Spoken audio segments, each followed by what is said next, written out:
Hey guys, welcome to Ayana's DIY Corner. My name is Ayana and again, welcome to the channel. On my channel, I share with you guys DIY tips and tricks to help you personalize your closet and home decor ideas to suit your personality and individuality. Today's video is episode 3 of my week-long series geared towards helping those ready to start their sewing journey. So let's go. In today's video, we are focusing on the different stitches I would have mentioned in episode 2. So I'm going to demonstrate them to you so you can get a visual of what I was talking about in episode 2 and also go into a little detail for each of the stitches. I would also throw a little light on tension when it comes to the sewing machine. Let's get into it. As I would have mentioned in episode 2, the straight stitch is the most commonly used stitch in sewing. Now, even though it's the most common used, it's not that straightforward. Alright, you have to pay attention to the different stitch lengths when you're using the straight stitch, and it can only be used on non-stretch fabrics.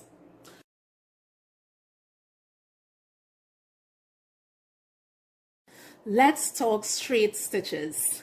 When it comes to straight stitches, it's not that straightforward. Alright, you have to pay particular attention to stitch lengths. Remember in episode 2 when I shared with you guys the different needle sizes and the fabric weights they work well with?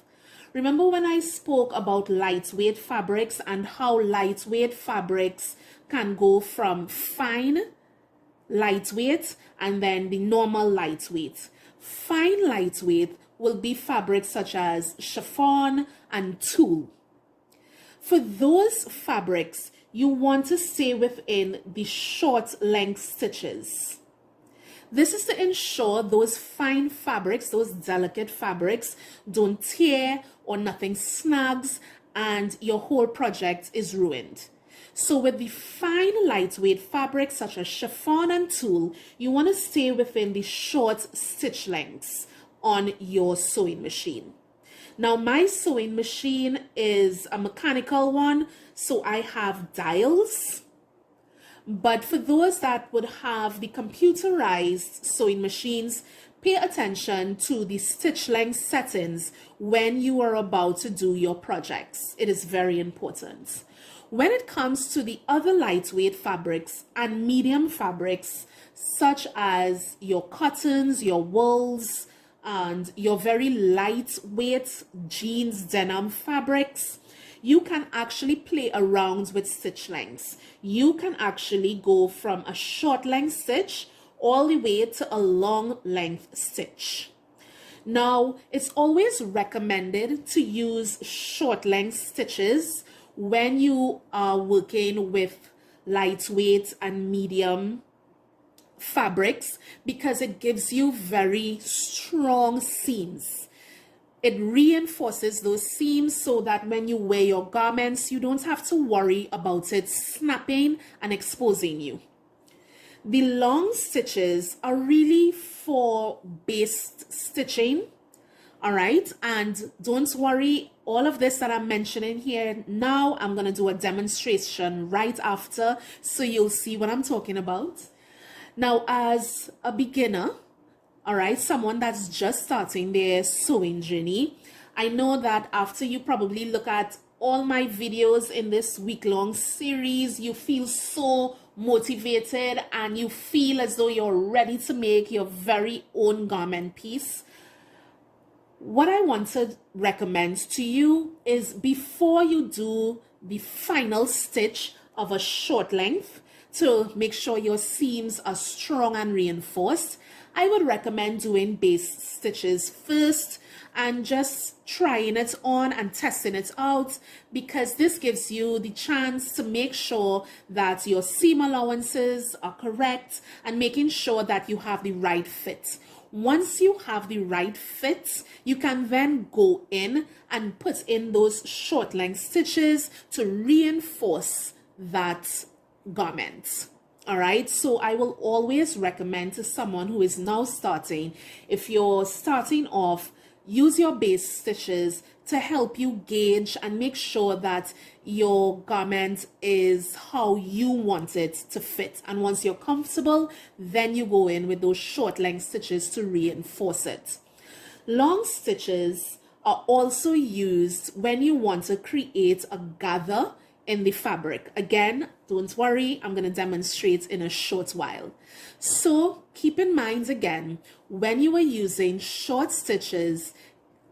when you are using straight stitch for any project, pay attention to the material, pay attention to your fabric. Is it lightweight? Is it fine lightweight? Is it heavy weight in fabric?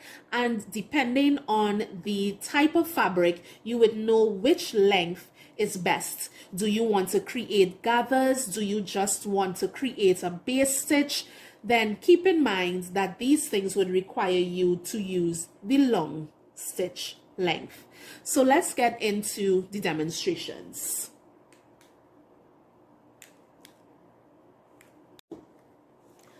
Let's get into the demonstrations.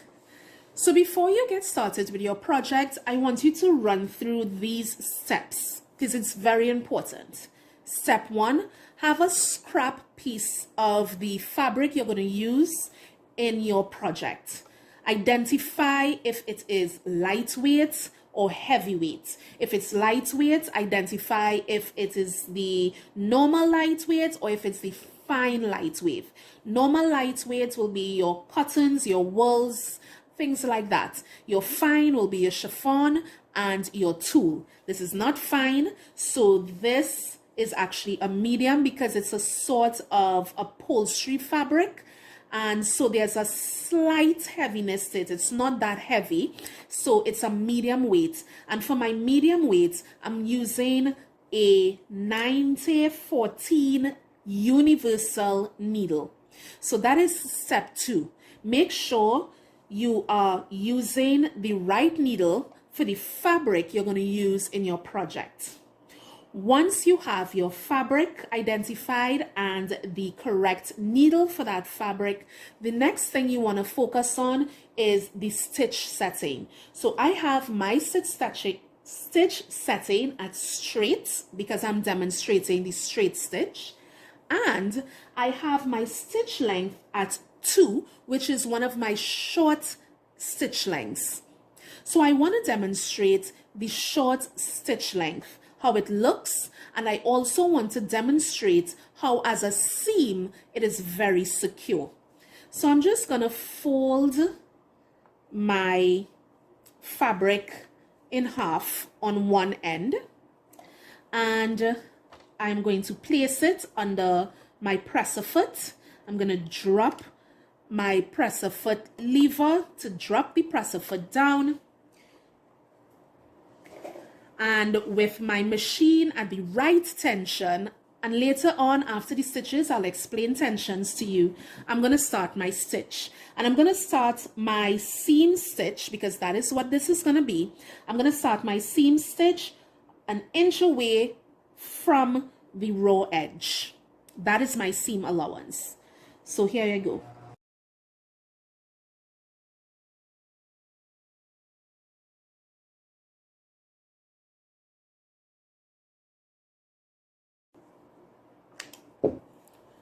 Okay, so here is the short stitch. Notice how fine and how there is basically no space between any of the stitch lines.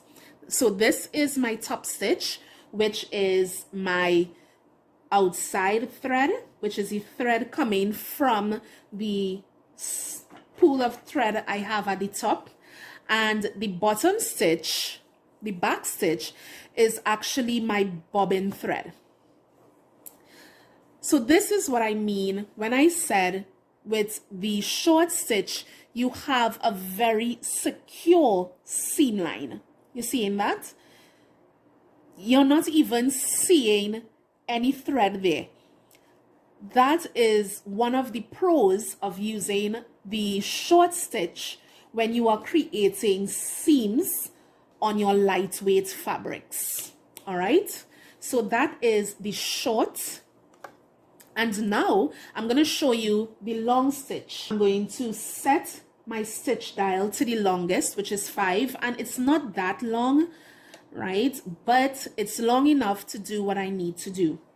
So this is a stitch you would normally use when you are basing your projects. All right, so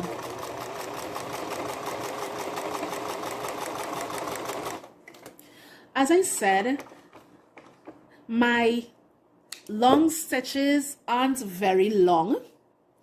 All right, some machines, they are longer, they look longer than this. You can actually identify each stitch, but unfortunately mine isn't that long. But remember, I told you you can use the long stitches on the lightweight fabrics to either do a base stitch, all right, which is just an easy stitch you can rip open, and it is great not just for beginners to make sure that their garments are done well, but it is also a great stitch when attaching zippers. And I'll show you that in another video. So one of the techniques I told you you can use the straight long stitch for is to gather fabric. So let's just say you have a project and you want to gather some fabric, make some nice gathers.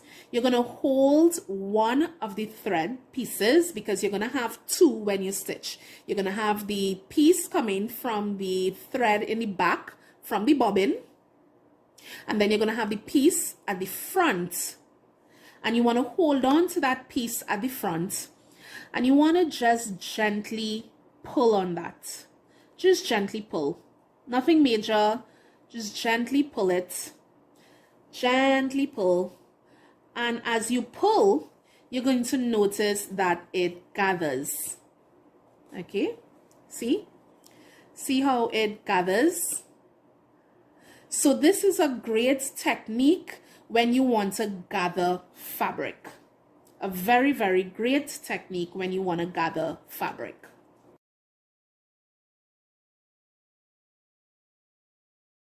One other thing with straight stitch, I'm going to put it back at 2. If by any chance you're working on a project that has a curved edge, the short stitch is actually a great stitch length to use for projects that has curves, because you actually get the curve of that. So I'm just going to show you.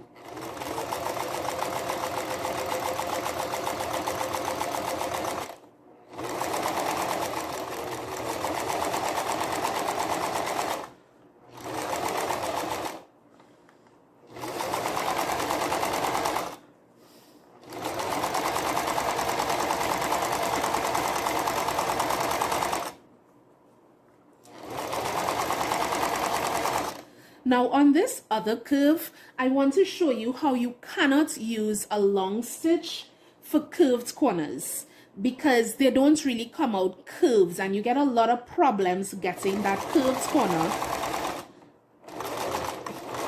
with long stitches.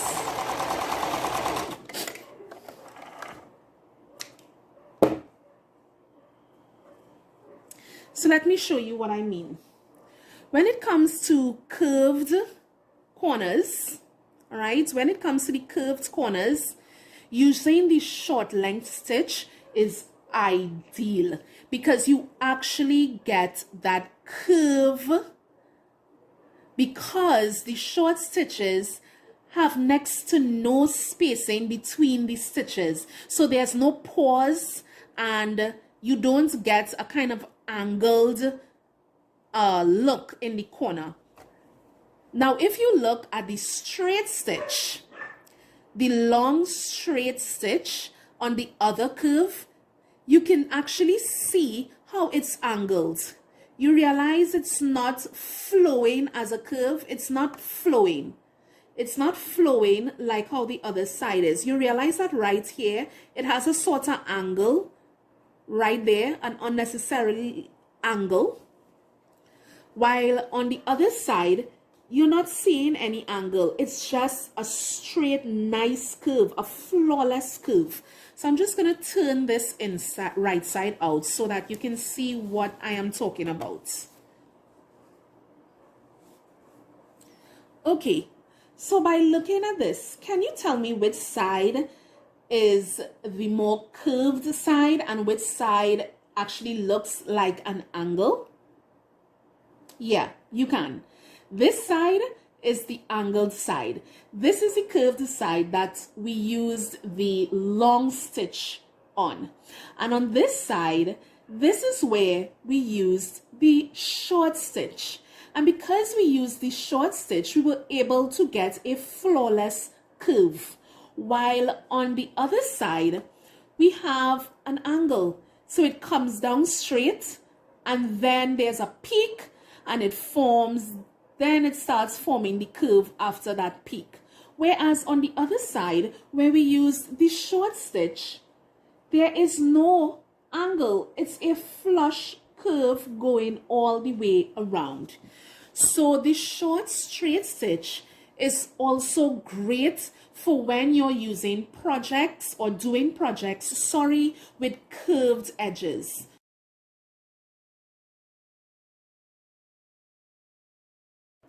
When it comes to the zigzag stitch, you really only use it when you're using stretchy fabric or if you're attaching elastic to your project. Now, if you're like me and you don't have a serger, you can also use the zigzag stitch to lock off your raw edges and keep it from fraying and pulling apart, especially when you put it to wash. All right, you can also use the zigzag stitches, the different zigzag stitch patterns, to create pattern designs on garments and even home decor pieces, right? But other than that, zigzag stitch again is mainly used on stretchy fabric and elastic. So let me just demonstrate to you the zigzag stitch as a design when it's used to lock off raw edges, and also show you how to use the zigzag stitch to attach a piece of elastic to any project. Time to demonstrate the zigzag stitch. This is my first zigzag stitch, which is B, and as you can see, the width between each zigzag stitch is very small, and I don't want that. I want something wide. So I'm going to use the C zigzag stitch for demonstration, and I'm going to put it stitch lengthwise. Because this already has a nice length to it, I'm just gonna put it by 4. So let's get into the demonstration. So I want to use this piece which has the straight stitch on it, and this was the short length, and this is my seam stitch. Remember when I indicated to you that I also use my zigzag stitches to close off or interlock my raw edges so that they don't fray? Because I do not have a serger and I want to protect my raw edges and also give my piece a very professional look at the same time.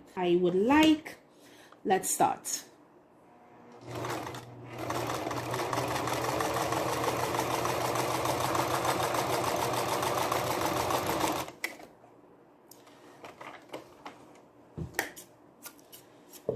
Okay, so as you can see, I used my zigzag stitch to seal off my raw edges and protect it from fraying.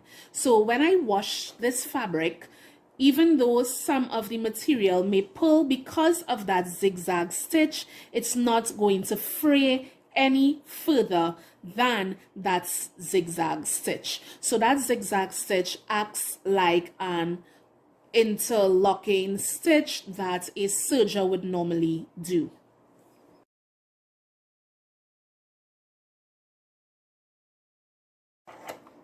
Now let me show you how to use the zigzag stitch to attach a piece of elastic to any of your projects. What I like to do is place the elastic onto my fabric. I'm going to put this on a straight stitch setting. I like to run a straight stitch at the edge. I'm going to do a back stitch to secure that in place. All right. So what I like to do when attaching elastic pieces, I like to do a straight stitch right at the edge of the elastic to secure it in place. Because when you're attaching elastic, you have to pull while you are stitching. So I'm putting this back on my zigzag stitch setting. Then I'm going to drop. Then I'm going to start back stitch to secure it, and I'm going to pull my elastic, start pulling on my elastic, and I'm going to start stitching with the zigzag stitch.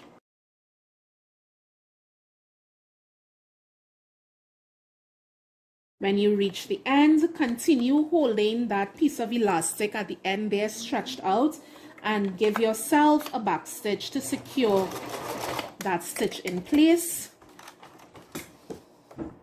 And that's it. You see that? And that is how you attach elastic. So even when the elastic pulls and contracts, the stitch does not break. There's no bursting of the stitch. It's securely in place, and as the elastic expands, so does the stitch. So this is how you use your zigzag stitch to attach elastic. All right, but you get the idea of how the zigzag stitch is used to attach elastic. And the same thing goes with stretchy fabric. When you are sewing stretchy fabric, again, make sure you're using the right needle for the stretchy fabric, and put your stitch setting on zigzag while stitching. And to be quite honest, that's basically it for the zigzag stitch. Using it to attach elastic, using it to secure your raw edges and lock them off so they do not fray when you put them in the wash. And you can also use the zigzag stitch as a decorative look. So let me show you that.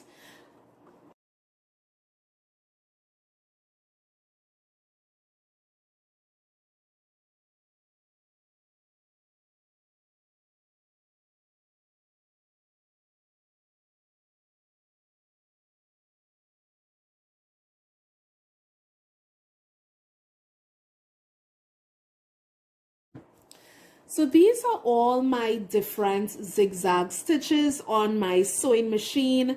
This I use decorative. This I use decorative. This I also use decorative. And sometimes, depending on the project, I also use this one as an interlocking stitch. So that's basically it for zigzag stitches. It's not that complicated when it comes to the stitching. All you really need to pay attention to in your stitching is your needle, your fabric, and the stitch lengths, especially when you're using the straight stitch.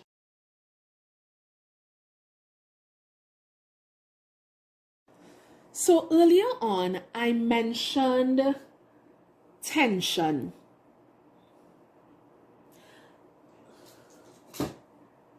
So earlier on, I mentioned tension. And this is very, very important when it comes to stitching. Tension, your sewing machine, okay. Now, as I mentioned earlier in the video, your sewing machine tension is very important when it comes to stitching. The reason why is because different fabrics require different tensions. Now, I'm going to be very honest with you based on my experience and my research when I was trying to gain the experience for tension. There isn't really an exact tension for every fabric. And let me tell you why. Every sewing machine is different. And because every sewing machine is different, tension is going to vary. So right now, as you can see, my tension is between 5 and 6, closer to 6, but it's still between 5 and 6. And this tension works with my medium weight fabric and my 90-14 needle.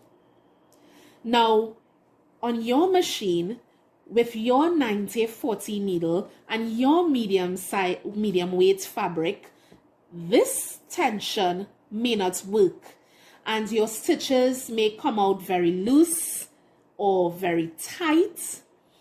And you would know because the back thread starts to bulge. It starts bundling and gathering up, making it look extremely messy. That's when you know your tension is off. This is what I'm going to say to you to help guide you or give you an idea on how to set your tension. Now, my tension dial goes from 0 all the way to 9. What I would recommend to you is set your tension dial at its midpoint. So for me, as my sewing machine goes up to 9, for me, my midpoint will be 4.5. So I set my tension dial between 4 and 5. All right, 4.5. This is where you are going to have to play around with your tension levels to see which best suits the fabric. So for lightweight fabrics, you want to go from your midpoint and just go down in tension level. So the lighter your fabric, the lesser your tension level is going to be. So for instance, I'm using, let's say, chiffon or tulle. I will put my tension, I'll start playing around with my tension dial going down. So I'll leave it at 4.5 and see if it works. If it doesn't work and the tension is still off, I'll probably go to 3.5. If that doesn't work, I'm going to go down to 3 and then 2.5, then 2. Then 1.5, and if 1.5 works for me with my fine lightweight fabrics, then that is the tension setting I have to use for that particular project. If I am using lightweight fabrics such as the cotton and the wool, set your tension back to that midpoint and work your way. If it works well with 4.5, leave it there. If it works well at your midpoint, leave it there. If you need to go down a bit, go. If you realize you're going down and nothing works, then it means your fabric is a bit on the medium side and you need to go higher. So then you need to turn it, and in my case, I will go to 5. And if I test 5 and it doesn't work, then I'll go to 5.5. And if 5.5 works for me, like it worked for me in my demonstration to you guys in today's video, then 5.5 is my tension for this project. So the higher level is for your heavier weight fabrics. So your heavier weight fabrics, your tension level will increase. For your lightweight fabrics, your tension level will decrease. So keep that in mind. I cannot give you an exact tension number, but I can give you a little guidance and say to you, set your tension level at its midpoint and start working from there. One thing I also want to mention to you when it comes to stitching, you need to keep in mind that you're going to have to change out your needle often. So let's just say, for example, I'm creating a bag out of leatherette. After that bag project, I'm going to have to replace that needle if I have to do any other bag projects, because by the time I'm finished with a bag project, that needle tip may be a bit worn down because I'm putting that needle through a lot of work with the leatherette or the leathers. When it comes to the heavy denim, if the project isn't that much, then I can use that needle again. But most of the times, when you have the right tension setting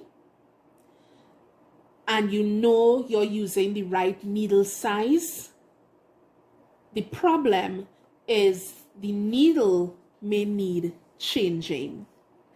All right, so guys, I really hope this video helped you out with the demonstrations and the little explanations on the different stitches that I mentioned in episode 2. In episode 4, we're going to go into creating patterns out of pre-existing clothing that fits you well straight from your closet. So guys, until next time, deuces.